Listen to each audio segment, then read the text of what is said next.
يا أيها الذين آمنوا اتقوا الله وقولوا قولا سديدا يصلح لكم أعمالكم ويغفر لكم ذنوبكم ومن يطع الله ورسوله فقد فاز فوزا عظيما وقال رسول الله صلى الله عليه وسلم من كان يؤمن بالله واليوم الآخر فليقل خيرا أو ليصمت wa man kana yu'minu billahi wal yawmil akhir falyukrim jarahu wa man kana yu'minu billahi wal yawmil akhir falyukrim dhaifahu. Rawahu Bukhari wal Muslim. Shadaqallahu wa shadaqa Rasulul Karim. Alhamdulillahirabbil alamin. Bapak-bapak, ibu-ibu jamaah salat subuh rahimani rahimakumullah, arsyadakumullah. Semoga Allah ridha. Bapak Ibu sehat semua aja. Alhamdulillah. Allah ridha duduknya sampai majelis ini. Allah ridha nanti setelah selesai dari majelis subuh ini tambah solih dan solihah, tambah baik, dan disegerakan hajat-hajat yang baik, lalu dihalang-halangi hajat-hajat yang buruk. Ada yang berniat buruk? Ada ya. Nanti kita bahas sebentar tentang apakah ada perilaku di dunia yang tidak diniatkan untuk Allah. Ada ya. Termasuk kajian subuh ini, kalau ada yang berangkat subuh ini termasuk hebat loh. Masjid ini tadi memenuhi syarat masjid peradaban. Softnya laki-laki saat sholat subuh penuh. Alhamdulillah. Tapi kalau wanita nanti softnya sudah berubah, kita sudah enggak masjid peradaban ini ya. Cuma berapa? 1, 2, 3, 4. Bisa loh ya ini menjadi masjid peradaban untuk masjid sekitarnya. Yang penting sholat subuhnya masjid itu penuh dulu. Alhamdulillah ukurannya segini. Dulu pertama kali ke sini yang kami bahas ukuran masjid. Bayangkan kalau takmir masjid sini bikin masjid segede masjid Syekh Al-Zayed itu di kawasan ini. Gimana mau memenuhi masjid itu coba? Alhamdulillah ini termasuk memperhitungkan supaya yang nanti mendapatkan amanah untuk mengelola masjid bisa membuat masjid ini tampak makmur dalam sudut pandang manusia. Wallahu a'lam, makmur sudut pandang Allah tergantung niat takmir masing-masing. Dan semoga ini segera tercapai untuk finishing. Kelihatannya Ramadan kemarin terakhir ke sini ya gini nih kita ya. Ini terus kok ya apa ngene ya memangnya ya ini. Tinggal kita resmikan saja yuk ya. Alhamdulillah. Saat peresmian sambil ngundang siapa gitu. Ustadz Wijayanto. Oh, insya Allah tanggal 10 September beliau rawuh jam 9 itu di FKAM. Kelihatannya belum banyak yang ngundang. Karena kami pengen ngundang juga, tapi kok bertepatan waktu untuk agenda yang lain. Coba tablik akbar. Lah tablik akbar apa? Sak-sae pokoknya tablik akbar besar. Intinya menghadirkan banyak orang. Setelah itu beliau disuruh, monggo yang pengen mendapatkan kenikmatan dunia akhirat, ini ada rumah Allah. Mosok sudah bertahun-tahun gak jadi-jadi ya gitu kan, enak banget. Warga sini ya harus kena ini ya, kena hatinya. Yang berkecimpung jangan takmir saja, tapi sekitarnya yang punya. Ini rumahnya siapa? Kalau tanya, ini rumahnya siapa? Katanya rumah Allah. Masa karo omahe dhewe cek apik omahe dhewe ya. Rumah sekitar tadi gede-gede tingkat loh. Jadi kalau ini diaku-aku sebagai rumah Allah, bismillah, ikhtiari sama-sama ya. Kalau tidak kuatannya cuma kotak-kotak hitam apa coklat setiap subuh ini, ya sepekan cuma untuk 400, 700, ya coba cari gerakan lain. Ya memang pamali ya kita itu. Bangun apa, dadak galang dana, bangun apa, galang dana. Itu wong Islam mau galang dana we. Ya gimana lagi ya sudah terbangun. Sehingga kami kemarin sesuai judul nih, muamalah syariah nih. Ketika membentuk suatu peradaban, kita siapkan dulu siapa yang masuk ke dalam tim dakwah, siapa yang masuk ke dalam tim operasional, siapa yang masuk ke dalam tim administrasi, siapa yang masuk ke golongan Utsman dan Abdurrahman bin Aufnya. Enggak ngegas ngerti-ngerti entek sangune di tengah jalan. Bukan nyindir masjid ini loh ya. Masjid tempat kami pernah begitu. Anggarannya cuma 900 juta. Ya, 900 juta. Sami nggih. Sami alhamdulillah sekalinya diresmikan anggarannya membengkak jadi 1,4 miliar. Jadi ya jadi. Ya mungkin karena takmirnya ya tidak tahu malu juga itu saat itu. Tenanan, ngegas kemana-mana ya. Pokoknya ini masuk ya nggak jadi-jadi, kita sudah terlanjur bangun gitu. Kalau di sekeliling ini insya Allah cepet banget. Kalau sering-sering ada event, terus sambil disanding, masuk kita punya rumah Allah, ora dadi-dadi gitu. Ya, sholat iji adem terus rasanya. Tapi ini tadi dingin banget ya, dari Songgolangit ke sini, masya Allah dingin. Nah, pokoknya PR kepada semua jamaah yang hadir, insya Allah lah Allah mudahkan. Ya mungkin ada sesuatu yang belum terselesaikan di masjid ini, moga-moga segera dimudahkan oleh Allah Subhanahu wa taala. Nah, cepat selesai kalau bisa sebelum Ramadan. Insyaallah ya, sebelum Ramadan 1445 Hijriah. Ini kan 1444 sudah selesai. Ayo yang masih punya utang puasa, kebangetan nanti urung dibayar ya. Ini sudah ganti tahun loh. Katanya banyak yang ikut mazhab Syafi'i ya. Enggak boleh lewat tahun. Tapi masa puasanya pakai Hijriah kan? Puasa kita pakai kalender Hijriah apa Masehi? Puasanya pakai Hijriah. Mengapa membayar utangnya pakai Masehi? Ngantek tahun ngajeng. Lah kan bulan Sya'ban kan Hijriah. Iya, tahunnya aja sudah ganti kok. Kemarin Ramadan tahun 1444. Habis Ramadan bulan Syawal tahun 1444. Habis Syawal bulan Dzulqa'dah. Habis Syawal bulan Dzulqa'dah 1400. Habis bulan Juli apa Pak? Agustus. Habis Desember Januari. Kalau habis Dzulqa'dah apa? Dzulhijjah 1444. Habis Dzulhijjah sekarang nih Muharram tahun 1445. Sebenarnya kudune wis khatam ini semua utang-utang puasa. Karena tahunnya sudah habis Ramadannya. Betul enggak Pak? Nah, sudah habis. Tur kita sudah dikasih contoh banget loh, Sita Yaum bulan Syawal. Habis itu ketemu Dzulqa'dah kosong. Permulaan salah samutawalliyat, permulaan bulan Hurum. Terus masuk Dzulhijjah, ya dikental sama Rasulullah puasa Arafah tanggal 9 Dzulhijjah. Terus masuk Muharram, ada puasa sunnah Syura. Kalau enggak 10 ya 9 10. Kalau enggak 9 10 9 10 11. Sudah kelewat ini ya. Kalau enggak ya tanggal 1 sampai 10 ya. Nek ora ya ora babar belas, enggak pernah puasa di bulan Muharram. Masih ada sisa loh. Ini tanggal berapa Muharram? 25 kan? Masih ketemu Ahad, Senin. Nah, masih bisa puasa sunnah Senin plus Allah mungkin bisa beri berkah sekaligus puasa di bulan Muharram. Afdalus siyamu ba'da siyamu Ramadan asyamu sahrillah. Syahrillah yakni syahrul Muharram, yaitu di bulan Muharram. Wa afdalus shalah ba'da salatul faridah, dan seafdal-afdalnya salat setelah salat fardu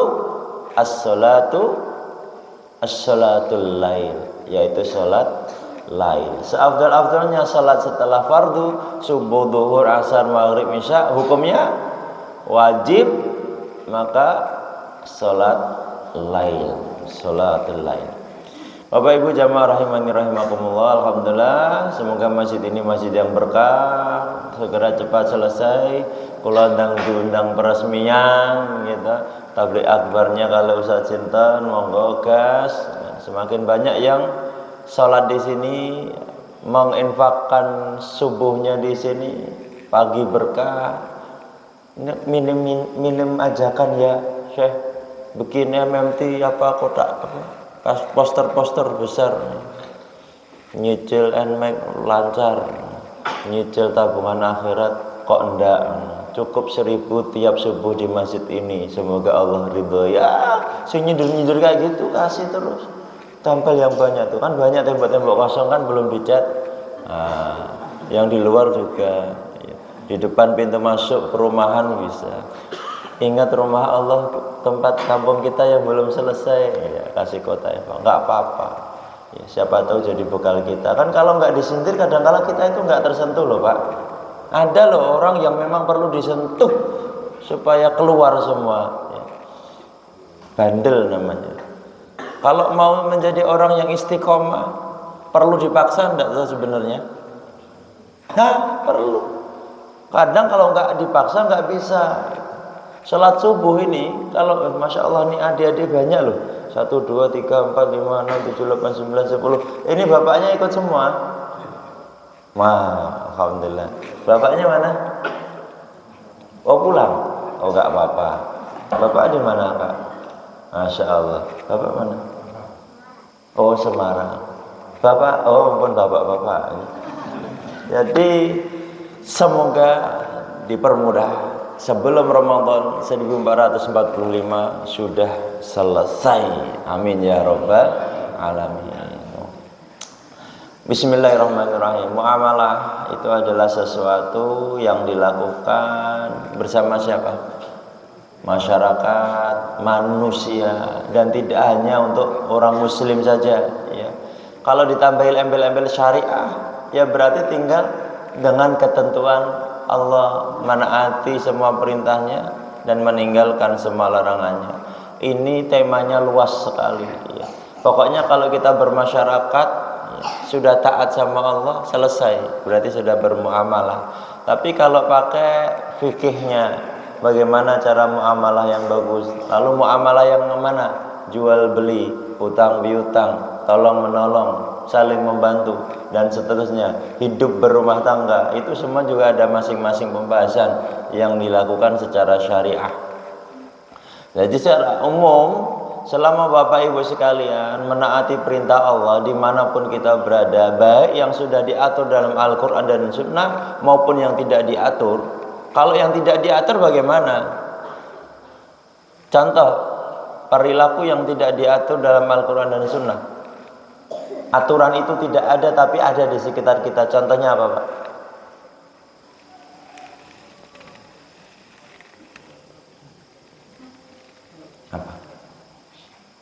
Apa? Kalau ya mikir maksudnya ini. Lampu bangjo. Ada itu dalam Quran. Kalau kita mau berjalan maka lihatlah dulu lampu merah atau kuning atau hijau. Nggak ada kan? Berarti itu aturan buatan siapa? Ini hidup enggak? Aturan buatan siapa? Manusia. Terus bagaimana sekarang hukumnya tentang menaati? Apakah wajib, sunnah, mubah? Wajib ketika berkendara. Saya berjalan dari Songgolangit ke sini, pakai peci, pakai kacamata, melewati Bangjo mana tadi? Bangjo RCTI. Iya, Bangjo RCTI.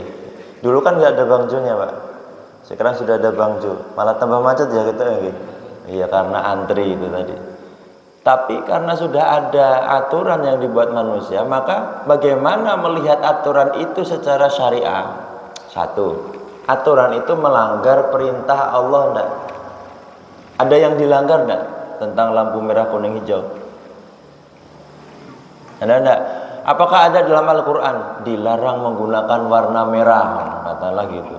Wah, enek merah haram. Kalau ada ya secara tertulis. Kan tidak ada. Cek dulu asal muasal semua hukum itu kan mubah, boleh semua Pak, kecuali yang sudah ada larangannya oleh Allah. Dulu ciu sebelum turun ayat tentang khamr wal maisir, itu kan boleh, khamr tuh boleh, sampai ketika ada sahabat yang lupa sebagian riwayat asbabun nuzulnya, Al-Fatihahnya berulang-ulang, iki rakaat salat ngasar nganti 6. Terus tanya sama Rasulullah, engkau habis minum khamr, turun ayat bahasanya judi dan khamr dilarang oleh Allah Subhanahu wa taala. Awalnya boleh, terus menjadi haram. Asal muasal semua boleh sampai turun larangan. Nah, sekarang kan sudah nggak ada nabi, Pak. Sudah selesai. Aturan Islam itu sudah kafah, sudah ada semuanya, nggak mungkin nggak. Tinggal ditempelkan, dipadatkan, apa nih jenenge, disamakan, diturunkan, ya turunannya cocok nggak, ya, tentang hikmah pada akhirnya. Nah, sehingga lihat merah kuning hijau nggak ada dalam Al-Quran, bid'ah nggak boleh, kan nggak kan? Ternyata ketika ada aturan yang dibuat manusia, selama tidak melanggar syariah Allah, lalu mengeluarkan, memunculkan manfaat, kalau tidak dilakukan mudarat, maka harus ditaati. Karena peh ora nek Quran dan Sunnah ora urusan. Pokoknya saya ning ndi ya pecinan aman. Urusan mati itu urusan Allah, kan gitu biasanya. Padahal ada aturan yang dibuat manusia supaya ada kemaslahatan di dalamnya. Ya, jadi jangan marah kalau ditilang nggak pakai helm. Kamu ngapain ngurusi saya? Urusan mati tidaknya itu urusan Allah. Ini ada hukum yang dibuat manusia. Sekarang turunannya selama tidak melanggar perintah dan syariah Allah, lalu memunculkan manfaat, lalu menghilangkan mudarat, taati. Bapak ngeyel, hijau itu berhenti. Nah, rata-rata kan merah jalan toh ya. Nah, kita hijau berhenti. Tetap salah enggak? Ya kelaksane orang akeh. Tundun piye to ki? MAT aneh. Oh, ngerti ora to? Jelas maksudnya? Muncul mudarat enggak? Muncul mudarat. Karena sudah disepakati, begitu. Ini namanya hukum yang tidak ada dalam Al-Qur'an dan Sunnah. Contoh lagi nih. Ini handphone, ada enggak zaman Rasulullah? Enggak ada. Andai kata WA itu sejak Rasulullah ada, ini Gojek ya, maka enggak ada khilafiyah Bapak Ibu. Orang nek penentuan hisab sama ruqyah wis bubar, enggak ada itu. Rasulullah tinggal bilang, "Ya Umar, besok kita wukuf ya, kan? Tolong sebarkan ke semua grup-grup WA kita." Rampung. PR umat itu tentang teknologi, bagaimana menerapkannya supaya menjadi hikmah bagi agama kita, kan begitu. Tidak ada handphone. Lalu hukumnya bagaimana? Hukumnya akan muncul ketika ada sesuatu yang dilakukan bersama handphone telah melanggar syariah Allah. Handphone ini bagus banget, tapi setelah digunakan untuk buka YouTube, habis buka YouTube terus nonton apa deh? Upin Ipin ya. Nonton apa? Nonton apa nih yang bikin syariah terlarang nih? Yes, pokoknya bapak-bapak ngerti kabeh ya.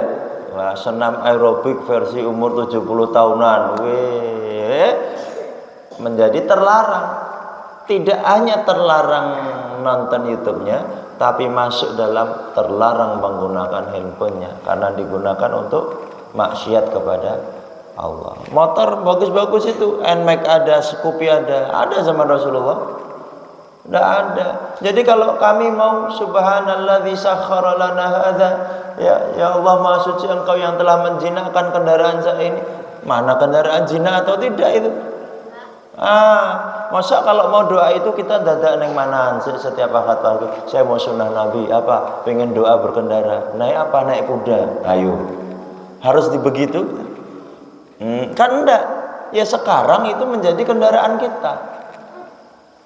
Lalu ikuti cara-cara yang berkaitan dengan naik kendaraan. Betul enggak Bapak Ibu? Kalau Rasulullah naik kuda, kaki kanan dulu tuh. Ya. Naik unta besar, maka kaki kiri naik di pelana, terus kaki kanan dulu. Tetap mengisyaratkan kaki kanan, sebelah kanan itu untuk melakukan halal utama. Loh, tangan kanan beliau, ya. Semua dilakukan kebaikan pakai tangan kanan. Setelah naik, keluar dari rumah, bismillahirrahmanirrahim, la haula wala quwata illa billah. Ketika naik kendaraan, ya, kendaraan beliau berjalan beberapa langkah, Rasulullah pun sudah bilang, bismillah ya awal wa akhir. Ya Allah, dengan namamu, baik di awal maupun di akhir saya melakukan kegiatan. Terus ketika naik kendaraan beliau, subhanalladzi, sarang-sarang adik-adik hafal semua ini. Yuk, subhanalladzi sakhkhara lana hadza wa ma kunna lahu muqrinin wa inna ila rabbina. Masyaallah adik-adik. Ibu-ibu 1 2 3.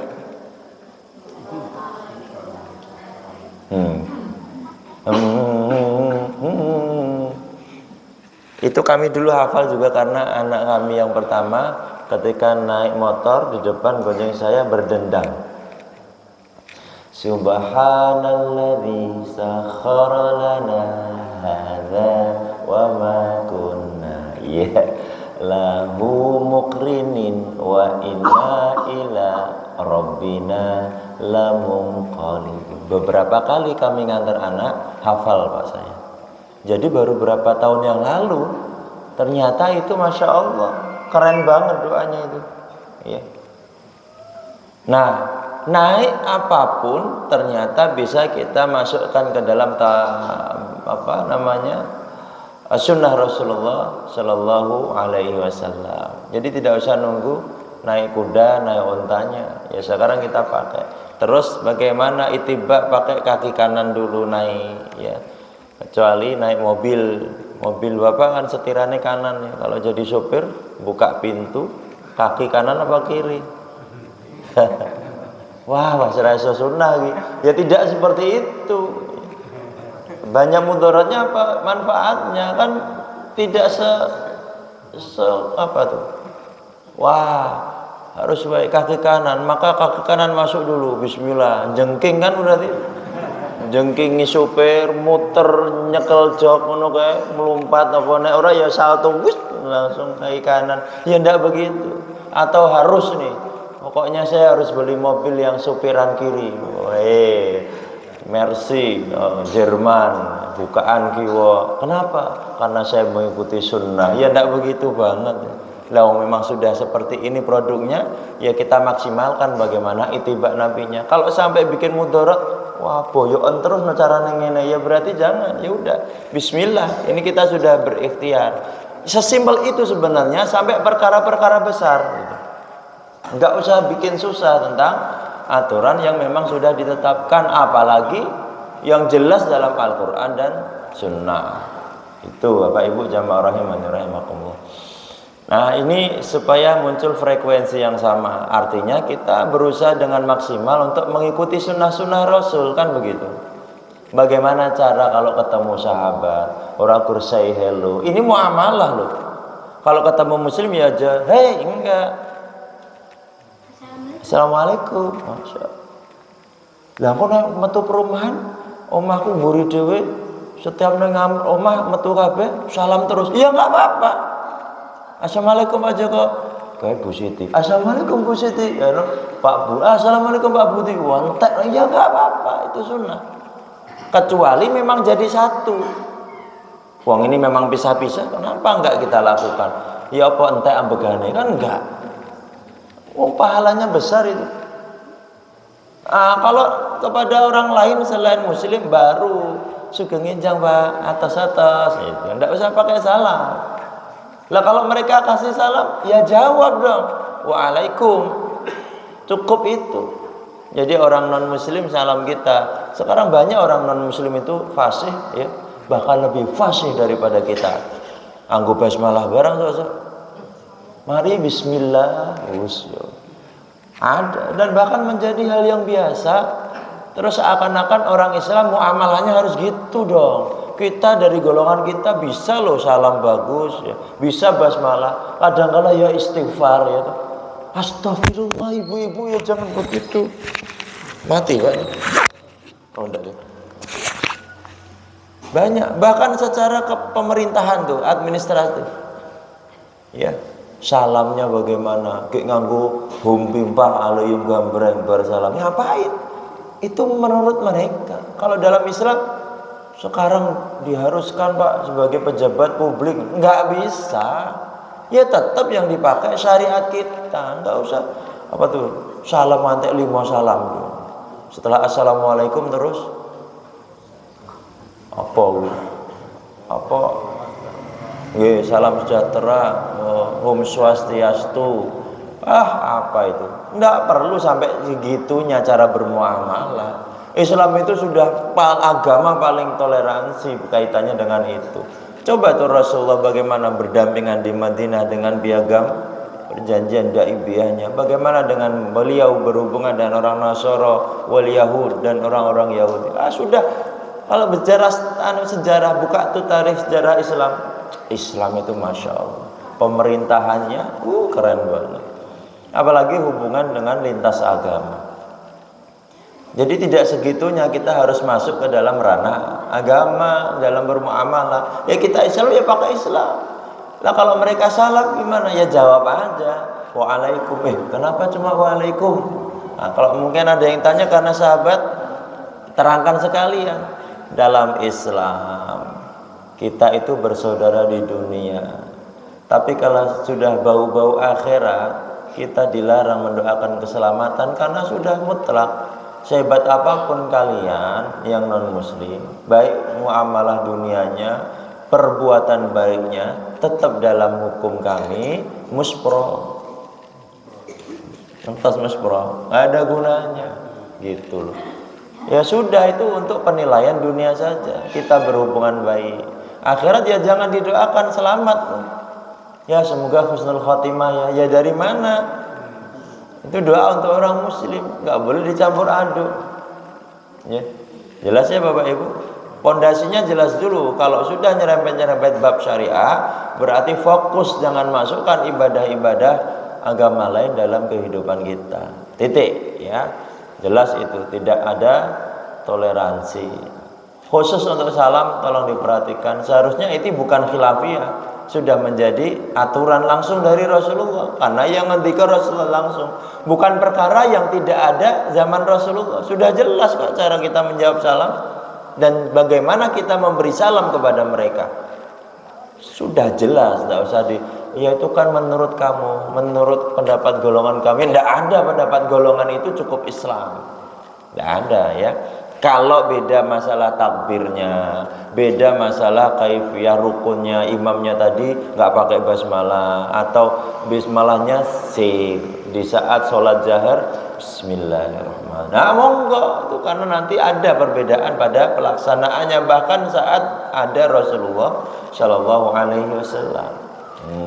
Beda lagi itu nggih. Berarti bagaimana cara kita berhubungan, dipakai dulu syariat kita sebelum yang lain. Lanjut. Tadi hadis yang kami sampaikan di muqaddimah itu termasuk contoh muamalah yang dianjurkan oleh Rasulullah Shallallahu Alaihi Wasallam. Yang pertama untuk personal. Syuruknya jam berapa? Oh masih lama ya. Syuruknya hadis yang pertama redaksinya untuk personal, untuk urusan personal kita saat keluar ya. Fal yaqul khairan, maka berbicaralah yang baik, aul yasmut, kalau nggak bisa diamlah. Itu termasuk personal yang baik kan. Didasari dari apa? Maka yu'minu billahi wal yaumil akhir. Barang siapa yang percaya kepada Allah dan hari akhir. Rasulullah nggak nyebut dia yang sholatnya bagus, enggak. Ternyata cukup beliau beri falyaqul, mereka yang berbicara khairan, yang baik, au liyasmut, au jika nggak bisa tuh diam. Sesimpel itu. menjaga apa yang keluar dari lisan, sesuatu yang baik, itu termasuk orang-orang yang beriman kepada Allah dan hari akhir. Lalu yang kedua, man kana yu'minu billahi wal yawmil akhir falyukrim jarahu. Mereka yang menghormati, menghargai siapa? Jarah, tetangganya. Muamalah kan berarti tetangganya. Lalu yang ketiga, man kana yu'minu billahi wal yawmil akhir falyukrim dhaifa. Siapa dhaifa? Tamu. Muamalah lagi kan? Tamu. Kepada tetangga bagaimana? Dalam budaya kita sudah bagus. Piring, tembok, piring, pokoknya pager kuwi aman luwih apik timbangane pager tembok. Itu juga bermakna yang bagus. Nah, artinya dengan tetangga itu lebih identik dengan hubungan keseharian. Rasulullah juga pernah sunahkan itu kepada salah satu sahabat, ya. Bagaimana beliau masak dagingnya terbatas, tapi Rasulullah suruh untuk memperbanyak kuahnya. Nah, terus apa supaya tetangga-tetanggamu yang mencium bau masakan ini minimal bisa nyicip rasa kuahnya. Ya terus jangan dipraktekkan langsung kayak ngono. Berarti kayak kuahe rapopo iki sunnah, bukan begitu. Ini bahkan terbatasnya bahan baku aja Rasulullah tambah kuahnya biar semua dapat merasakan, begitu maksudnya. Tapi mosok komplek ngono ya ngeki kuah ya kebangetan. Artinya sampai segitunya kalau kita masak saja bagi tetangga gitu. Tapi saiki wis ora do masak ya Pak ya, perumahan ya gur berselewan jaket hijau, jaket kuning ya. Wah, masakan sudah datang. Orang masak ya berarti rasa ya ambil hikmahnya aja. Sepekan sekali dum-duman roti, itulah ya. Orang yang memberi hadiah itu ada ikatan dalam hatinya. Betul Pak. Apalagi satu komplek itu. Nek bisa ada yang ngasih contoh sebulan sekali ngedum apa angpau. Rasa ngenteni lebaran sebulan sekali isinya gitu. Terus ada doa. Semoga jadi keluarga yang sakinah, mawaddah, warahmah. Kan kesalahan kita tuh doa itu yukur pas walimatul urus kan? Ya kan kita mendoakan orang lain itu kan pas yukur itu toh. Semoga ya Dek sukses, cepat diberi keturunan sakinah, mawaddah, warahmah. Adalah yang mempelai sakinah artinya apa tuh? Bingung jawab apa itu. Ya pokoknya sakinah ya api-api gitulah, sakinah aja lah. Karena kadang-kala ya nggak paham gitu. Apa sakinah coba? Itu. Ya semono kuwi tat pokoke sing apik-apik lah. Nah, kan gitu. Kadang-kala kita nggak tahu eksistensi, manifestasi, makna sebagai gaco bismillah pokoknya yang terbaik. Nggak mesti begitu ternyata kita sama Allah. Gimana Bapak Ibu berdoa kepada Allah dengan doa yang pokoknya semua yang baik ya Allah. Ya sesuai hajat lah. Seperti Bapak doa itu kalau hajatnya rumahnya belum selesai, pasti doanya rumahnya pengen selesai kan begitu. Kalau besok jatuh tempo angsuran mobil, pasti malam hari sholat lailnya doanya itu. Ya Allah mudah-mudahkan besok jatuh tempo. Tenanan kan? Spesifik dong kalau kita minta sama Allah. Jelas sekalian. Tapi kalau bisa doa yang utama yang berbahasa Arab itu paham semuanya. Kita iso khusyuk karena yang doa pakai bahasa Indonesia Pak. Coba bayangkan kalau ada dalil berdoalah pakai bahasa Arab, ngono ya mentem loh kita. Wah, bayar jatuh tempo, hutang, enmek bahasa Arabnya apa Pak? Susah kan ayo. Lah karena pas sekarang dibalik no. Sholat subuh tadi kita sudah paham dak yang kita panjatkan sama Allah. Oh, kejewer langsung enggak? Ayo bacaan subuh tadi apa pahamnya Mak? Berarti belum masuk hajat kita tuh sebenarnya. Ayo dari takbir. Apa Allahu Akbar artinya? Wah, ya kuwi tok rata-rata khusyuke. Allah besar. Allahumma ba'id baini sego bandeng. Nah, wis beda, wis bukan lagi. Ya karena kita ya fokusnya karena yang hajat dunia itu. Lah hajat akhiratnya mana? Cobalah dipraktekkan. Kita ini kalau sudah bahas di malam Ramadan ya dengan detail tentang bacaan-bacaan sholat. Tolong kalau mau hebat ya itu doa yang utama itu dalam sholat as-sholatu ad-doa kan begitu. Gaskan dulu itu.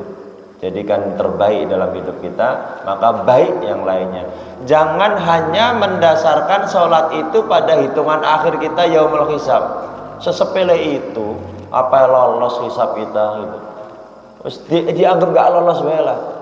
Coba, sholat mana sholatnya Bapak Ibu yang membuat kita masuk surga? Coba, sholat kapan tuh? Nah, nggak tahu kan? Oh, sholat subuh tadi, ya. Oh, pas tahiyat mau lali iki mesti donga urung ya. Kadang-kala kan begitu.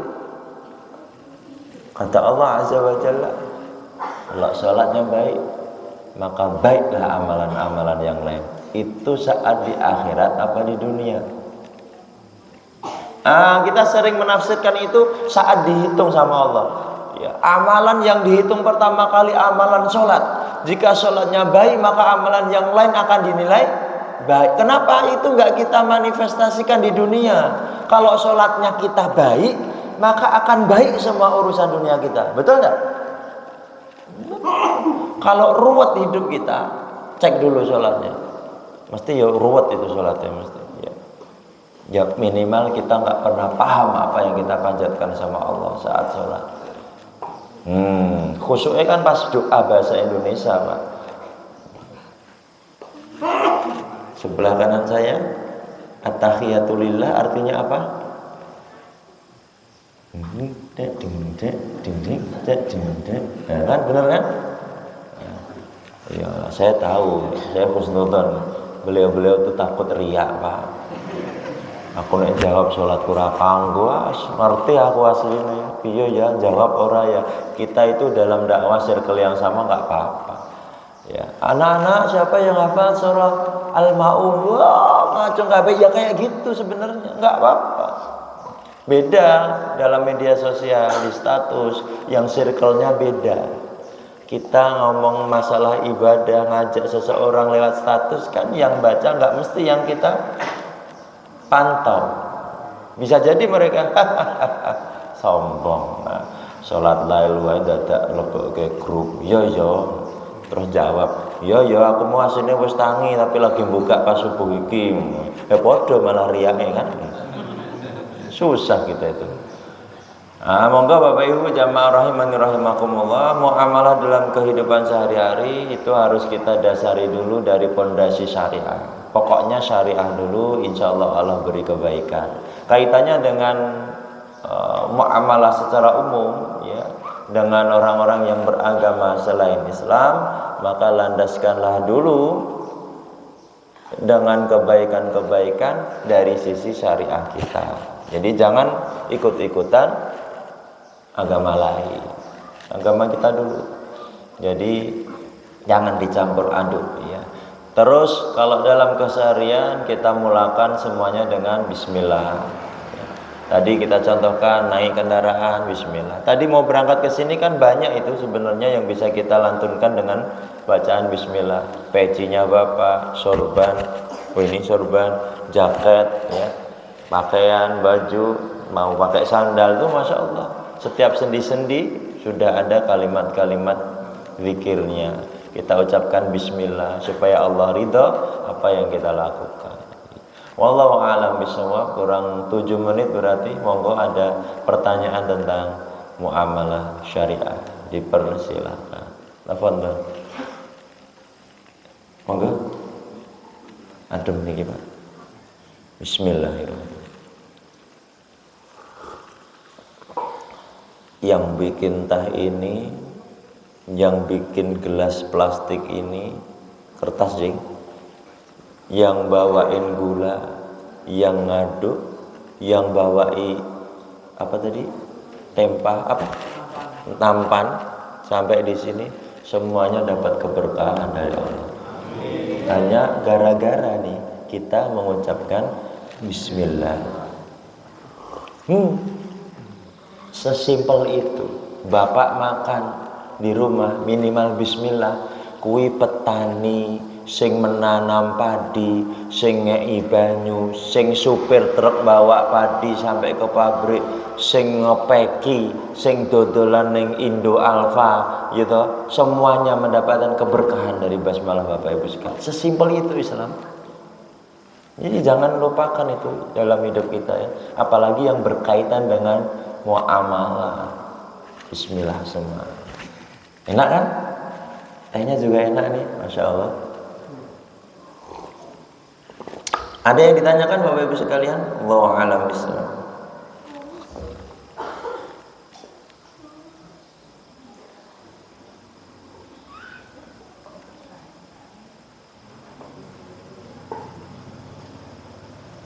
Ada?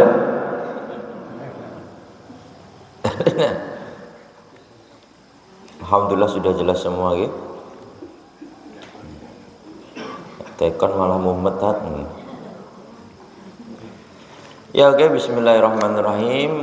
Semoga majelis ini majelis diridhai Allah. Setelah ini Bapak Ibu jamaah adik kakak sekalian dimudahkan urusan dunianya dalam ketakwaan. Mudah semuanya. Jangan lupakan basmalah di setiap perilaku kita sehari-hari. Ya, niatkan semuanya untuk ibadah. Ingat materi kita tentang orang Islam itu ibadah utamanya apa? Sholat. Habis sholat, ingat ya, habis sholat apa? Ya cuma dua tugas kita tuh. Habis sholat, habis sholat. Jadi kita itu disuruh habis sholat ngapain? Apa? Yo zikir, yo ma'am, yo badminton, yo futsal, yo nyambut gawe, yo nguras sekolah, yo masak, yo isa-isa apa? Yo ngerasani, yo arisan, yo turu-turu, ya apa-apa. Berarti apa? Masuk dalam apa nih?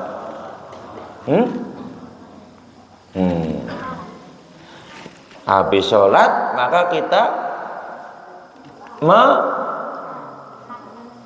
melakukan kegiatan, betul, Masya Allah, menunggu sholat. Nah, ada yang mau ngeritik nih? Habis sholat kita menunggu sholat. Selama menunggu sholat, bapak mau ngapain aja, ibu mau ngapain aja, bebas. Tahu kan? Wes jungkir balik selama tidak melanggar syariah, maka dinilai ibadah. Gitu loh maksudnya. Habis subuh bapak mau bekerja, boleh. Tapi kalau motivasinya sudah masuk kategori menunggu sholat, jadi habis subuh ini, alhamdulillah sudah sholat subuh, saya mau menunggu sholat duhur. Kita waktu banget ya, lagi subuh menunggu duhur. Tapi bagus banget itu. Coba tuh rakaat kedua imam tadi surah apa? Nah, Al-Ma'un, Masya Allah, adik gemes, pinter banget nih. Engko bapak podo soleh ya. Langsung lirik bapak ya. Al-Ma'un kan? Fawailul musallin alladzina hum. Nah, diulang dua kali sama imam tadi. Dicetok ke itu.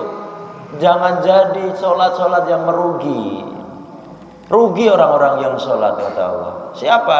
Alladzina hum an sholatihim sahun. Yang lalai dalam sholatnya. Jangan dikira lalai itu yang meninggalkan sholat. Kalau kata Rasulullah, orang muslim kok meninggalkan sholat, ya sudah kafir dia, kata Rasulullah. Kalau Rasulullah tahu dia meninggalkan sholat beneran, maka Rasulullah nggak mau mensolatkan dia ketika meninggal. Sampai segitunya loh bab sholat. Jadi lalai itu nggak sekedar meninggal, itu bukan urusan kita nek meninggalkan sholat itu. Ya, dakwahnya bener-bener itu. Tapi yang gini nih loh, orang fasik versi Al-Ma'un itu kayak gini nih. Allahu Akbar, Allahu Akbar. Wes dhuwur cepet tenan iki. Itu wis fasik gitu. Nanti boleh. Nah, jadi seakan-akan ora terima nek adzan dhuwur teko gitu. Kok cepet banget wis dhuwur. Padahal aku lagi setengah garapan nih. Jadi kayak enek getunnya, Pak. Itu wis fasik itu. Ora bahagia itu namanya. Apa meneh antara dhuwur ngasar, nganggo asem barang sama. Asem cepet tenan iki. Piye to iki? Jadi motivasinya sudah nggak menunggu sholat. Coba kalau menunggu, ya, masuk dalam ranah menunggu, bagus itu. Coba menunggu kereta, ayo. Tenanan tak? Jam 7, iki setengah 7, alhamdulillah, nah, kan? Mau makan, mau wudhu, mau sholat duha, mau tidur, mau apapun di stasiun, selama tidak melanggar aturan stasiun, boleh enggak? Boleh, monggo, monggo, monggo. Tujuannya apa? Menunggu kereta. Kereta teko, alhamdulillah, kita siap-siap. Jadi kereta rung teko kita sudah siap gitu loh. Kereta datang kita tinggal masuk, mak, jelek, alhamdulillah. Ya kayak ngono kuwi sebenarnya. Orang malah, ngosek cepet mentok kereta sepur gitu. Wong kita mau berangkat. Kena nih. Ya, kena ya, paham ya, Pak ya? Nah, sholat udah gitu loh. Nek orang ngono ya kedandapan, ora kedandapan ya masbuk ya kan. Nek ora masbuk ya ngenteni rakaatnya, rukuk ben entuk sak rakaat. Enteng dadi ringan nih salatnya. Ya Allah ya Rabb. Sing guyune los iki tak kena juga nih. Aduh, wallahu alam bisawab. Jelas ya Pak ya? Sesimpel itu sebenarnya. Ya Allah ya Rabb, ternyata awake dhewe iki neraka kabeh ya iki ya. Ngono kok memang mengandalkan salat untuk surga. Ya Allah ya Rabbi. Wallahu a'lam bishawab ya. Allahumma ighfir lana wa li ikhwanina alladhina sabaquna bil iman wa la taj'al fi qulubina ghillan lil ladzina amanu rabbana innaka ra'ufur rahim. Allahumma ighfir lana wa li walidayna warhamhum kama rabbana shighara. Ya Allah, ampunilah dosa-dosa kami dan dosa kedua orang tua kami, serta bahagiakanlah mereka sebagaimana mereka membahagiakan kami waktu kami kecil. Rabbana hab lana min azwajina wa dzurriyyatina qurrata a'yun waj'alna lil muttaqina imama. Ya Allah, jadikanlah keturunan-keturunan kami anak-anak yang salih salihah, qurrata a'yun, enak dipandang mata, muttaqina imama, menjalankan perintahmu, menjauhi laranganmu, memimpin dirinya dalam kebaikan. Allahumma inna nas'aluka ilman nafi'ah. Ya Allah, berikanlah kami ilmu-ilmu yang bermanfaat. Majelis ini ilmu yang bermanfaat. Wa rizqan thayyiba, berikanlah kami rezeki yang thayyib, yang halal, yang baik dari Engkau. Wa amalan mutaqabbalah, dan amalan-amalan yang Engkau terima, yang Engkau ridai. Rabbana atina fid dunya hasanah wa fil akhirati hasanah wa qina adzabannar. Ya Allah, jadikanlah dunia kami dunia penuh kebaikan, akhirat kami akhirat penuh kebaikan. Tsumma alhamdulillahi rabbil alamin. Kemudian mudahkanlah kami untuk memuji Engkau Rabbal alamin, Rabb semesta alam. Subhana rabbika rabbil izzati amma yasifun wa salamun alal mursalin walhamdulillahi rabbil alamin. Mohon maaf jika banyak kesalahan. Assalamualaikum warahmatullahi wabarakatuh.